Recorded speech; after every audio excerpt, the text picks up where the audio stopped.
What is up, Devin? What is up, Paul? What is up, Chicago? I hope everybody's having a wonderful Sunday. Marver, how are you doing, my friend? It's great. I mean, it's a beautiful day in Chicago, a beautiful day for the Bears. It's crazy, right? I was watching the game, and the first thought that I had, a wonderful performance against, like you and I were joking before we jumped on with the boys, how it was a bad team, and the Bears were feasting on a team they should beat. But there is just something nice about seeing the future is actually kind of bright at the quarterback position. We'll get into the details of the game, but Marver, your initial thoughts of what we saw from Justin Fields and his bounce back performance after we saw in Cleveland. Well, they were able to go down the field at the first possession, which really was the key to the whole game, in my opinion. Plus, they weren't exactly playing against the same kind of defense that they did last week against Cleveland. The pressure wasn't the same, so they were able to do more things. They seemed to have a little bit more of a flexible offense too. And Montgomery had a terrific game, so they were able to run, and the blocking was adequate, it appeared. and so they were able to actually convert on a lot of I was getting nervous at the end though. There was one point where there was a fumble and I thought that it was going to get down to 3 points. So you never can tell with the Bears.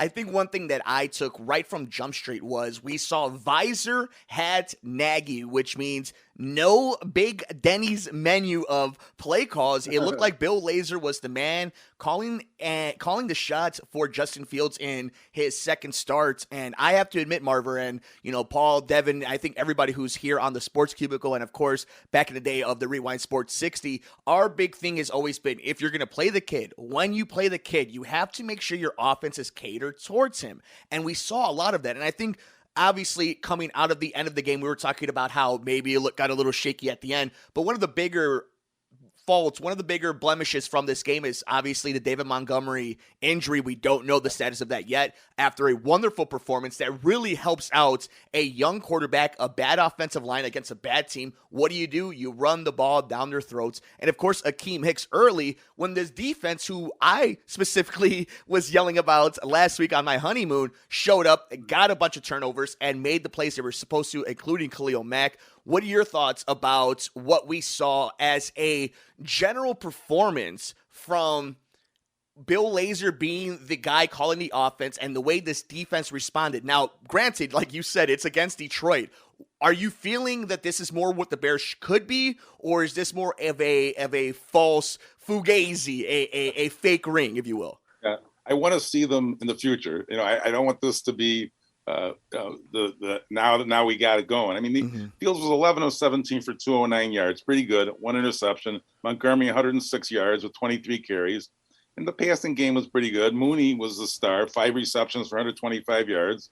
Robinson got 3 for 63 yards. So it was a pretty good effort. I mean, the defense, as usual, was the big key. I mean, Ogletree had a great game, 10 tackles. Smith was his usual sub with 8 tackles. So the defense is going to carry the day always for them. And they did enough to win the game. The start, like I said before, was the whole key. They went to 75 yards, and it looked like, they could do it all day. And that set the tone, I thought. This is going to be, the recipe against better teams. They may have to be a little bit more creative than they were against the Browns.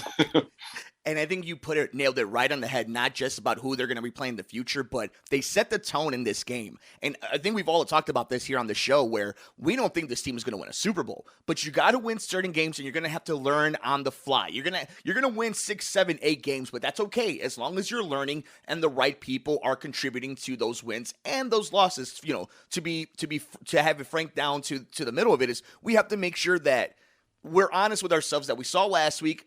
They're going to be the bad, and then there's going to be the good. I think what I'm super excited about, though, is they're in every game as an interesting factor. We've watched a lot of Bears football, Marver. I mean, we've talked about it before. They have had some bad, boring teams. But when we watch this team right now, I think there is an excitement level because you don't know what the other side of this is going to be. Is Mooney a top-tier receiver in the making, top 15? Can Justin Fields? Let me ask you this, Marver. I was watching the Philadelphia game. If you're an Eagles fan or you're a Bears fan, who do you feel better at under center, Jalen Hurts or Justin Fields? Have we ever felt like that here in Chicago? No, I mean, I guess we're attuned to be skeptical, Right. about our history. So uh, that's why we can't say, "Oh, this is it. We're ready to go. This is gonna." I mean, I thought that they had a chance to actually lose this game going in, because they looked so bad last week. I have one issue from this team that does stem on the defensive side. And of course, this is just us talking here with our awesome community on WCPT 820 AM. Of course, Devin, Paul, Marver, and myself, we always try to be fair when it comes to talking about these things. But there are moments where this team seems very undisciplined. Stupid penalties. That's going to cost you, especially with a young rookie quarterback. Are you worried about that? Not just necessarily for the short term, but do you think that this is something they're going to be able to shake when it matters? This is a defense that's good, that still has relevant players. But when you're actually contending for something, is this something that can bite you in the behind if you're not careful? I mean, of course, they have the tendency to have the offsides and they don't seem to be coordinated sometimes on the line. Even still, I mean, the offensive line is the weakness of the team. Let's be honest. So um, they were able to get by against the Lions, but like I said before, is that going to be good enough in the future? Remains to be seen. You know. When you were watching the offensive game plan that we saw from Bill Lazor compared to last week, does it seem more obvious now that they just played the Andy Dalton game plan and try to implement Justin Fields into it after we saw them go down the field, the way they were moving the pocket, the way that they were getting confidence? And this is all you can say about it, because that's what you do when you want to get your line feeling good. So you get your star running back the ball, gets 2 touchdowns, always going downhill. Do you think more now than ever it was a confirmation for all of us who were a little suspicious about last week's game plan and what was done this week against the Lions? Yeah, I would agree with that. It seems as there were different plays. There were some plays, they Fields is a threat to run, and there were a couple of plays that looked like almost like option plays, where they had Fields in the backfield, and it looked like he might run, but then he was able to have a shovel pass on a couple occasions to his running backs, or even in one case a receiver to run out of the backfield. So that actually was I thought was creative for the Bears. So they can utilize the fact that Fields is an elusive runner and use that to their advantage. I mean, even the coach mentioned it last week that that the other team knew what their strength was, and they weren't able to do what they wanted to do. So today they were a little bit more, obviously, and it was successful. I mean, will it be successful against the Raiders next week? And that's where I wanted to go to next a little bit is, do you think, knowing what we've seen against Cleveland and then seeing the response against Detroit, what Bears team do you think we're going to see in Sin City? What is going to be this game plan against Gruden, against Carr, against Waller? Right. What do you see happening over in Vegas? Well, this is the beginning of the schedule where I was very fearful. Raiders, Packers, Buccaneers. I mean, obviously, these are games that even a better than average team would have problems with. So the next 3 games are going to be tough, no matter who, the Bears have a quarterback or who, they have on their personnel is, because these are 3 really good teams, and 2 of them are on the road. So, it's going to be tough either way. But that's why I'm waiting to have a judgment on the overall Bears of 2021 over the next 3 weeks for sure. What do you think we're going to see next week when it comes to the progression of Justin Fields? I think I'm more worried about them not just expanding on the playbook. I think, first of all, the Andy Dalton experiment is over. I think Andy Dalton's been a wonderful teammate. He's even been a good ambassador for the Chicago Bears. I have nothing ill will to say about Andy Dalton. But I think we all can agree now that after seeing how the playbook opened a little bit, how he responded, there are moments he holds on the ball too long, but that this kid seems like he's going to be able to learn on the fly. Yeah, definitely. I mean, the one advantage the Bears have is they'll have an extra day's rest at least, since the Raiders play tomorrow night. I don't know if that will be a factor, but Paul will tell you that the Raiders are the best team in the league. So therefore, they're going to be their toughest test, because the Paul Raiders are going to be in the Super Bowl. Yeah, Super Bowl contender. What are you looking for? Shout out to Paul. He's going to have a lot of things to say about that on the next episode of the Sports Cubicle here on WCPT. We hope everybody's having a wonderful Sunday as the Chicago Bears beat the Detroit Lions. Justin Fields gets his first win as a starting quarterback in this league. And staying on the quarterback a little bit, because that is the story here. It's the first time we've ever had the shiny new toy, a prospect like Justin Fields, a wonderful young man under center. What do you want to see progression-wise next week? Do you want to see them really open up the playbook? Do you want them to stay a little bit conservative? What are you looking for from what this coaching staff is going to do next week? We've seen them respond now. We've got 4 games under the books. What are you looking for progression-wise, not just from this offense, but from the quarterback and the coaching staff specifically? Well, I mean, one of the factors is going to be Montgomery. I mean, I assume that he'll be able to play next week, and if he isn't, that changes everything.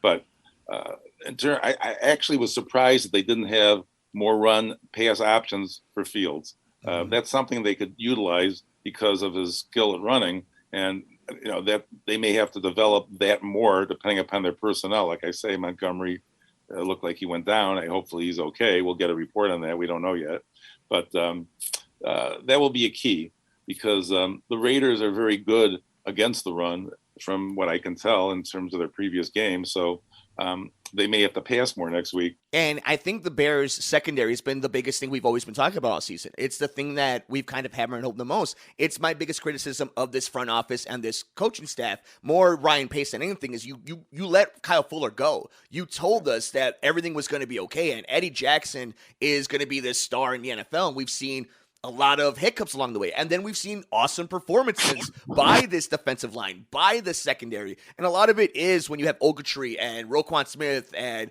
Khalil Mack just wreaking havoc to offensive lines. And I'm kind of interested in your opinion. What defense is more real? Is it the defense we've seen where they're holding Cleveland to, although we've seen Cleveland against Minnesota this week, might have a hard time putting the ball in the end zone. But what defense is the real defense? They'd have superstars. They have names, but which is the real one? I think they're an undisciplined defense with a lot of big names that can make big plays. Where are you landing on the fence on this one? Well, I mean, they do have big names who can make big plays.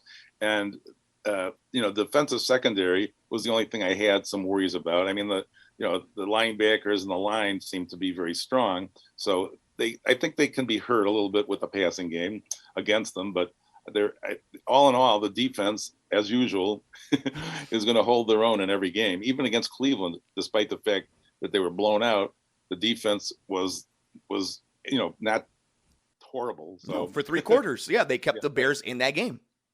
So I expect the defense to be, sterling in every game. It's just a matter of how many points the Bears can put up against, to win the games, obviously.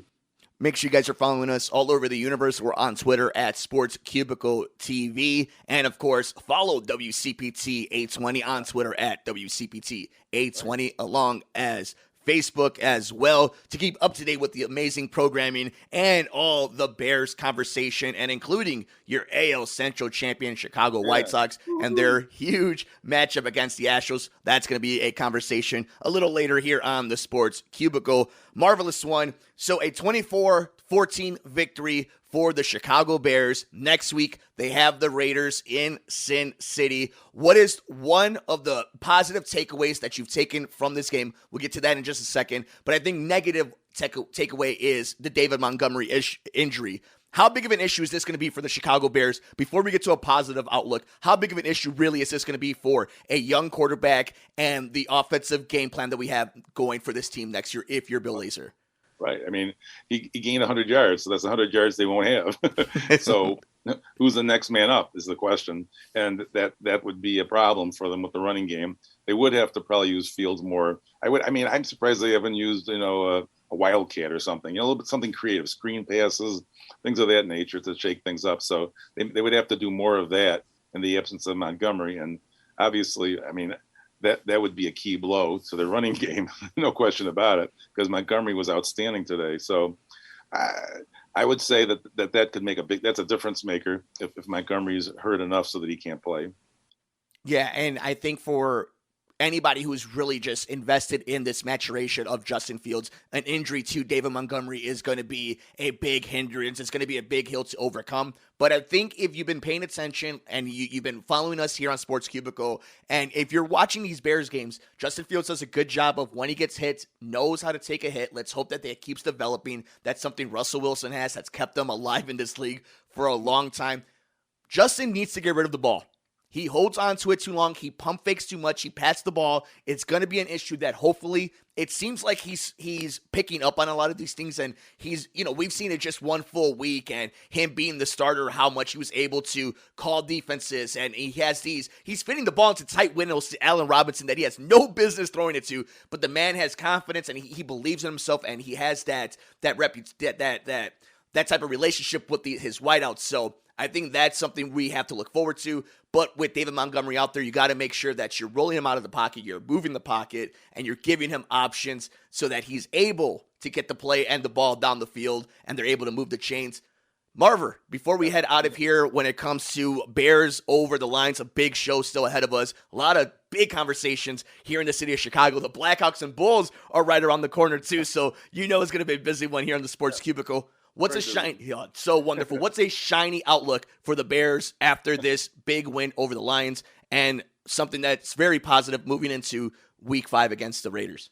Well, obviously the fact that they were able to move the ball against the Lions, beat the Lions, and that gives them the confidence to, that they probably lost a lot of last week. So they have the confidence they can move the ball, as they did down the field in the first possession and then later on. And so I think that's something. And Fields is a winner. You have to remember that. Even last week it was like he's not used to losing. In the post game last week it was like, this is a whole new feeling for me. He pretty much said he never lost in the state of Ohio until last week. So he's a winner, and so that's going to be, and he can be, a rookie leader clearly. So I think that that's the future. Obviously, that's what Chicago wanted.